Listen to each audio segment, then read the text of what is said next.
Pracował pełną parą, by zaspokoić zwiększone potrzeby świąteczne.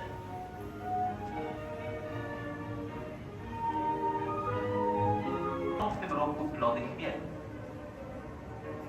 Do PGR-u Gilma w powiecie pucharskim zgłaszają się codziennie setki kobiet z okolicznych wsi.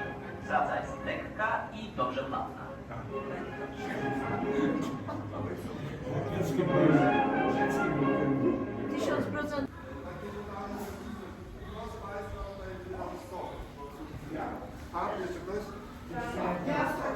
Co? Były dwa są. Ale mi się tu dobrze bawi.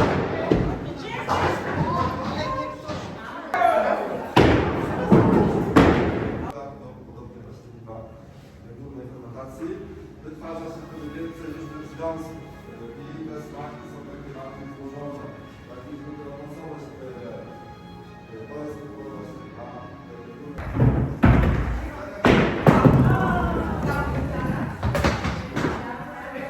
czyli takie monety uprawniające pracownika do odbioru deputatu. Deputat wynosił wtedy nawet do 6 litrów i wartość do 0,5%, 0,5, tak.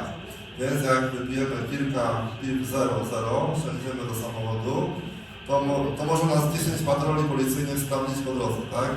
Jakbyśmy wypili kilka takich piw bezalkoholowych, no to tutaj już ja osobiście bym nie ryzykował, tak?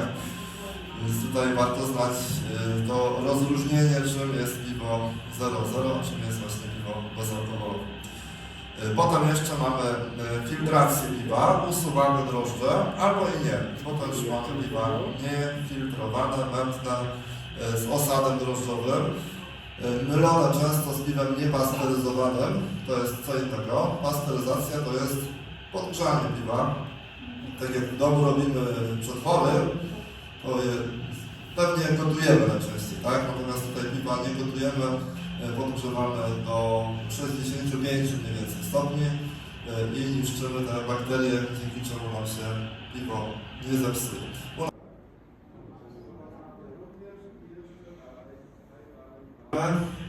Alkoholu.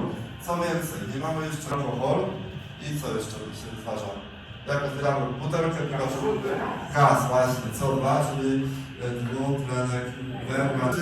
Marynka to nie jest aromatyczne piwo, to jest, no, on ma też wyryszy. To jest Amarillo, to jest amerykańskie. Proporcje.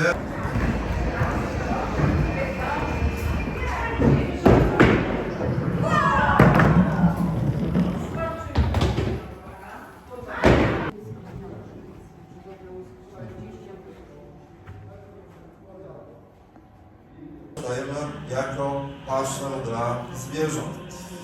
Tu mamy na zdjęciu pana, który sobie brzeczkę troszkę co robi, kosztuje.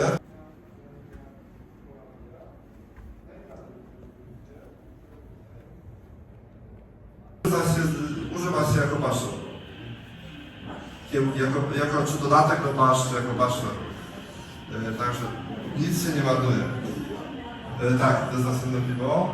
Tu jeszcze mamy taką paletę, tu jest też słód, wheat po angielsku, to jest pszeniczne. Mamy też piwo pszeniczne, żywiec białe. Znają Państwo białe? To jest szyszka i my już dostajemy taki...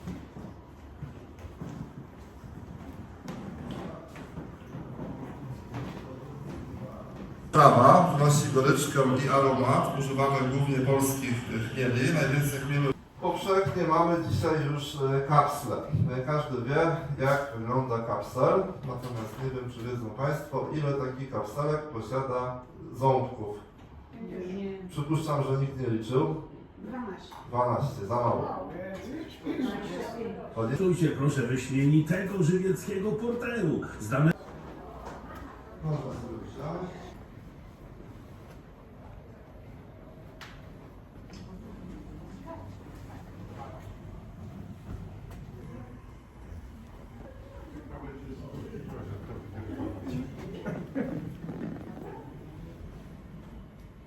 Bez znaku wodnego.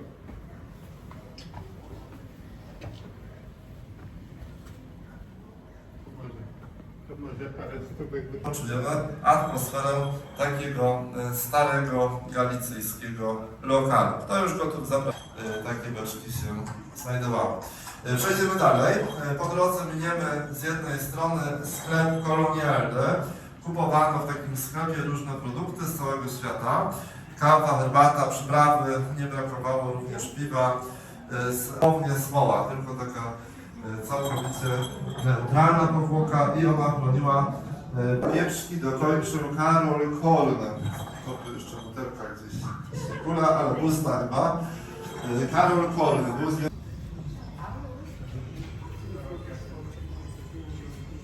Zabezpieczymy sobie dalej. Mamy tutaj wehikuł czasu, który przeniesie nas do drugiej połowy. Podejdźmy do jednego z ekranów. Ja może początek pokażę.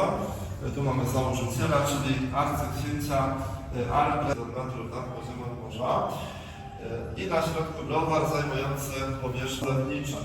Jak obecnie wygląda browar, zobaczmy sobie na to duże zdjęcie. Może odsłonię troszkę. Tak, środek, żebyśmy widzieli. I to jest już widok obecny. Tak wyglądał browar na początku XX wieku. Większość budynków zachowała się do dzisiaj. Niektóre zmieniły swoją funkcję, jak chociażby piwnice, w których teraz właśnie się znajdujemy. Tutaj z mojej strony widać na wprost dzisiejsze wejście do muzeum. Nieco dalej widzimy wyjście.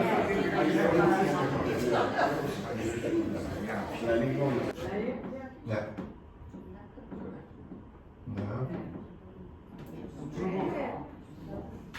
Tutaj coś słodkiego się wlewało, albo piwo też mogło być. W jakimś celu, tylko jaki? O właśnie, łapano muchy, owady ogólnie, osy też się łapały, zakładały dołem. Tutaj się zatykało w góry, nóżki tutaj mamy, można było postawić, czyli pułapka na owady. Tą szyszkę się mieli, prasuje się do takiej formy właśnie granulatu, albo się też upłynnia i też prowadzi.